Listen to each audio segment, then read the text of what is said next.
কালকা রাত করে বিরাট খারাপ ঘটনা হয়ে গেছে আমার লোকে। হ্যালো বন্ধুরা, আমি ইন্দাদুল, আশা করি আপনারা সবাই ভালো আছেন। আমি ভালো আছি। আমি এখন যে রাস্তাটা যাইতেছি, এই রাস্তাটা কালকা রাতে 9টা বাজাতে আমি গেছিলাম, আর আমার লোকে বিরাট একটা খারাপ ঘটনা ঘটে গেছে। ঘটনাটা আমি আন্নাগর লোকে শেয়ার করবার চাইতেছি, যাতে আন্নাগর লোকে ঘটনাটা না ঘটে। আন্নারা রাস্তাটা দেখে কি জানি ভাবতেছুন বিরাট মজার রাস্তাটা যাইতেছি আমি, কিন্তু না, হেটা না। এই রাস্তাটা হচ্ছে লক্ষিমপুর থেকে আন্না গুয়াহাটি তুলতে যাই ভেবেন।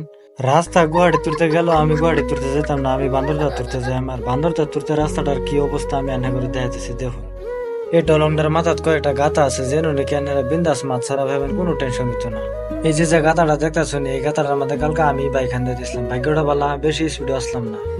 রাস্তার মধ্যে এত বড় বড় গাথা, অ্যাক্সিডেন্ট হইতে নাতে কি হবো, এটার কোনো চিন্তাই নাই সরকারের। রাস্তার কোনো চিন্তাই নাই, খালি সরকারের এক চিন্তা, হেলমেট ফিন্দ।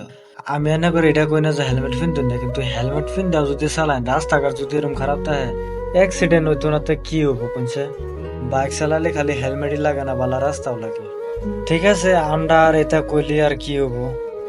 আপনারা লক্ষিমপুরতে বান্দরদা তুলতে রাইড করলে এই জায়গা খুব সেফ ড্রাইভ করবেন। ঠিক আছে, আজকের ভিডিওটা এনে শেষ করলাম। আর কেডা কেডা এই গাতাটির মধ্যে বাইকটা হান্দাইছিলেন একটু কয়ে যান যে কমেন্ট বক্স।